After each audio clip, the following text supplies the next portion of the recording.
World సృష్టించుకొని ఆ world మనం ఉండి ఇక్కడ వాడితో యుద్ధం చెయ్యాలి.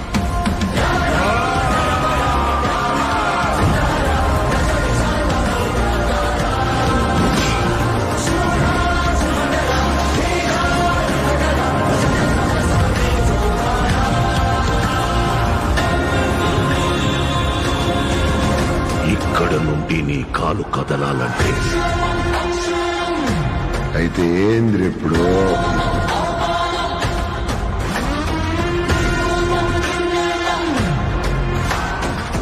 he took him into his trance.